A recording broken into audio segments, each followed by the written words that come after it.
राजस्थान के वीरान पहाड़ों के बीच सदियों से खंडहर पड़ा एक किला, मोहिनी किला। कहते हैं जो भी इस किले के अंदर गया वह कभी लौटकर नहीं आया। रात के समय वहां से आती है अजीबोगरीब आवाजें। कोई हंसी, कोई फुसफुसाहट, कभी कभी किसी के चीखने की आवाज। गांव वाले इसे शापित मानते हैं, एक ऐसा स्थान जहां सिर्फ मौत ही अपना घर बना सकती है। अर्जुन वर्मा 22 साल का युवा पत्रकार, उसे हमेशा रहस्यमयी कहानियों की खोज रहती थी। जब उसने मोहिनी किला के बारे में सुना तो उसकी जिज्ञासा और बढ़ गई। क्या ये सिर्फ एक लोक कथा है या फिर सच में वहां कोई अनदेखी ताकत मौजूद है? इस रहस्य को सुलझाने के लिए उसने ठान लिया, मोहिनी किला जाना ही होगा। अर्जुन जानता था यह सफर अकेले तय नहीं किया जा सकता। उसने अपने दो खास दोस्तों को चुना। डॉ समर्थ मिश्रा, एक जाने माने इतिहासकार जिसने राजस्थान के कई गुप्त रहस्यों पर रिसर्च की थी। रुद्रनाथ बाबा, एक अनुभवी तांत्रिक जो पारलौकिक शक्तियों को महसूस कर सकते थे। तीनों इस रहस्य से पर्दा उठाने के लिए तैयार हो गए। एक रात अर्जुन को एक गुमनाम पत्र मिला।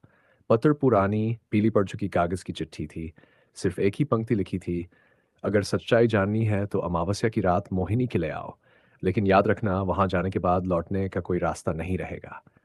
अर्जुन के रोंगटे खड़े हो गए। ये किसने भेजा?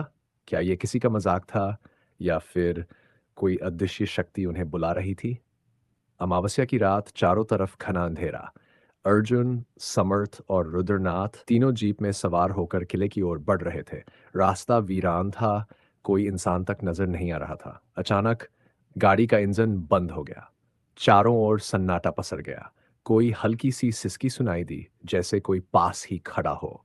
रुद्रनाथ ने आंखें बंद की, फिर धीरे से कहा, यह जगह शुद्ध नहीं है, यहाँ कोई शक्तिशाली आत्मा है।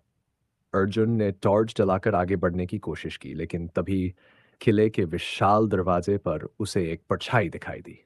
किले के दरवाजे पर खड़ी परछाई अंधेरे में हिलती हुई, मानो किसी का इंतजार कर रही हो। अर्जुन ने टॉर्च की रोशनी उस पर डाली।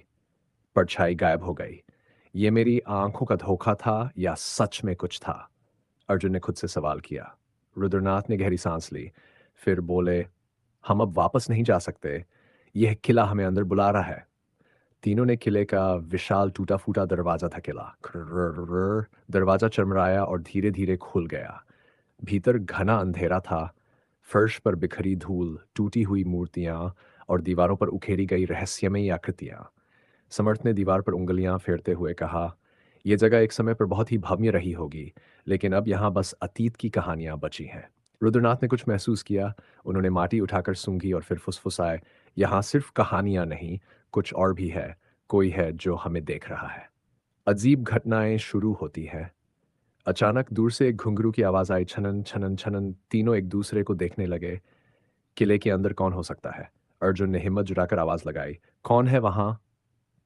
कोई जवाब नहीं, सिर्फ गूंजता हुआ सन्नाटा। फिर एक ठंडी हवा का झोंका आया और साथ में एक धीमी सी हंसी। रुद्रनाथ ने तुरंत एक ताबीज निकाला और अर्जुन के हाथ में रख दिया। इसे कसकर पकड़ो, ये तुम्हारी रक्षा करेगा। वे आगे बढ़ते गए, किले के एक बड़े हॉल में पहुंचे। दीवारों पर किसी स्त्री की कई चित्रकारियां बनी थीं। एक खूबसूरत महिला, घुंघराले बाल, लाल साड़ी।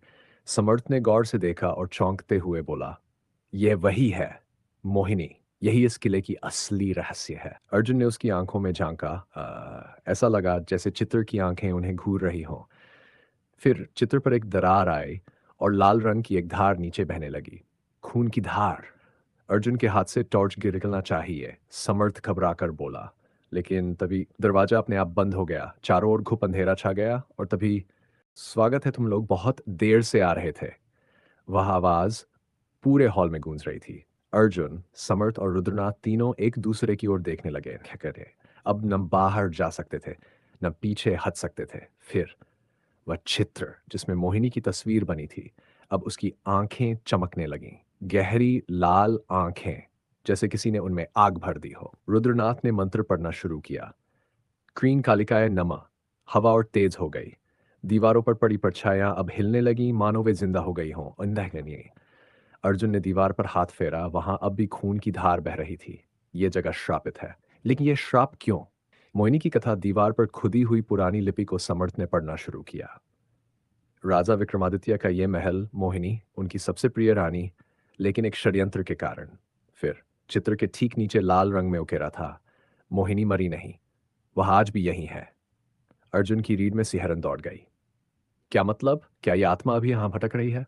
अचानक पीछे से वही घुंघरू की आवाज, छनन छनन। तीनों ने मुड़कर देखा। अंधेरे में सामने एक स्त्री की छाया, लाल साड़ी, लंबे काले बाल, लेकिन चेहरा साफ नहीं दिख रहा था। यह वही है। समर्थ की आवाज कांप गई। फिर वह आकृति धीरे धीरे उनकी ओर बढ़ने लगी। तुम लोग यहाँ क्यों आए हो? आवाज बहुत धीमी लेकिन अंदर तक चीर देने वाली थी। रुद्रनाथ ने तुरंत एक तांत्रिक डोरी निकालकर हवा में घुमाई। हम यहाँ सत्य जानने आए, तुम कौन हो? कुछ पल के लिए सन्नाटा। फिर मोहिनी की परछाई रुकी और अगले किले में जोरदार चीख गूंज उठी। नहीं, दीवारों पर लगी तस्वीरें जमीन पर गिरने लगीं, हवा बवंडर की तरह घूमने लगी और फिर अंधेरा। चारों ओर कुछ भी नहीं दिख रहा था, बस एक सर्द डरावनी खामोशी। चारों ओर बस हवा की हल्की सरसराहट और कहीं दूर से आती घुंघरू की धीमी धीमी आवाज। अर्जुन ने घबराकर टॉर्च जलाने की कोशिश की, लेकिन टॉर्च काम नहीं कर रही थी। रुद्रनाथ जी, अब क्या करें? समर्थक ने की आवाज में पूछा। रुद्रनाथ ने धीरे से, अब हमारी परीक्षा शुरू हो गई है। अचानक एक हल्की लाल रोशनी चारों ओर फैल गई और फिर सामने खड़ी थी मोहिनी। लंबे काले बाल, लाल साड़ी, चेहरा आधा डंका हुआ, उसकी आंखों में एक अजीब सी उदासी थी। तुम लोग यहाँ क्यों आए हो? उसकी आवाज गूंजती रही। अर्जुन ने हिम्मत जुटाकर कहा, हम तुम्हारे इस अभिशाप का सच जानना चाहते हैं। मोहिनी की आंखों में आंसू आ गए। फिर दीवारें हिलने लगी, मोहिनी के इर्द गिर्द धुआं उठने लगा और फिर किले की दीवारों पर अतीत की परछायां उभरने लगीं। सैकड़ों साल पहले राजा विक्रमादित्य का यह महल अपनी भव्यता के लिए प्रसिद्ध था। मोहिनी उनकी प्रिय रानी थी, लेकिन बाकी रानियां उससे ईर्ष्या करती थीं।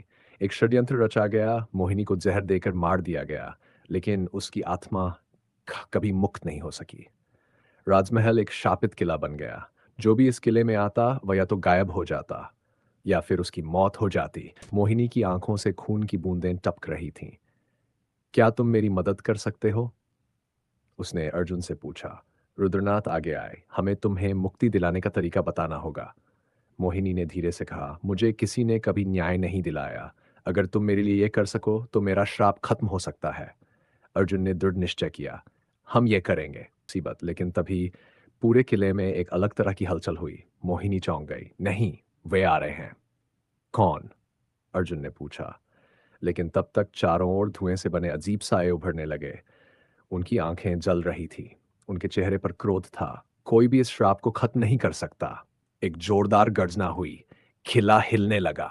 चारों ओर अंधेरा और तेज हवाओं की डरावनी आवाजें। मोहिनी की आंखों में भय था। वे आ चुके हैं। अर्जुन, समर्थ और रुद्रनाथ ने पीछे मुड़कर देखा। सैकड़ों काली परछाया, उनकी आंखें लाल थी, हाथ हवा में उठे हुए थे और वे धीरे धीरे आगे बढ़ रही थीं। तुम लोग इस श्राप को खत्म नहीं कर सकते। जो भी यहां आया उसने मौत को गले लगाया। रुद्रनाथ ने तेजी से अपने गले में बंधा काला धागा पकड़ा और मंत्र पढ़ने लगे। नमः शिवाय। एक हल्की नीली रोशनी उनके चारों ओर फैलने लगी, लेकिन परछायां और उग्र होती जा रही थी। मोहिनी का दर्द। मोहिनी के चेहरे पर दर्द झलक रहा था। इतने वर्षों से मैं इसी कैद में हूं। राजा विक्रमादित्य के वंशजों ने मुझे न्याय नहीं दिया। अब यह किला ही मेरी कब्र बन चुका है। अर्जुन ने हिम्मत जुटाकर पूछा, हमें क्या करना होगा मोहिनी? कैसे तुझे मुक्त कर सकते हैं? मोहिनी ने कांपते हुए कहा, मेरी आत्मा को अंतिम संस्कार चाहिए। रुद्रनाथ ने पवित्र गंगाजल निकाला और जमीन पर छिड़क दिया। हमें इस किले के गर्भगृह में जाना होगा जहां मोहिनी का शव दफन है। अर्जुन और समर्थ तेजी से सीढ़ियों की ओर भागे। परछाया उनका रास्ता रोक रही थी, लेकिन तभी मोहिनी चीख पड़ी, मुझे रास्ता दो। और देखते ही देखते परछायां कांपने लगीं, वे जमीन पर गिरकर राख में बदलने लगीं। मोहिनी अब खुद को काबू नहीं कर पा रही थी, उसका शरीर हवा में उठने लगा। अर्जुन, समर्थ और रुद्रनाथ ने किले के नीचे के तहखाने में प्रवेश किया। वहां एक पुरानी समाधि थी, उस पर लिखा था, रानी मोहिनी अन्याय की शिकार। रुद्रनाथ ने मंत्र पढ़कर समाधि पर दीप जलाया। जैसे ही आग की लौ उठी, मोहिनी जोर से चीखने लगी, मुझे मुक्ति मिल रही है। उसकी आंखों से आंसू बह रहे थे। किले की दीवारें हिलने लगीं, छत से धूल गिरने लगी। मोहिनी की आत्मा धीरे धीरे हल्की रोशनी में बदलने लगी। धन्यवाद अर्जुन। उसकी आवाज हवा में घुल गई और अगले ही क्षण किले की सारी आत्माएं मुक्त हो गई।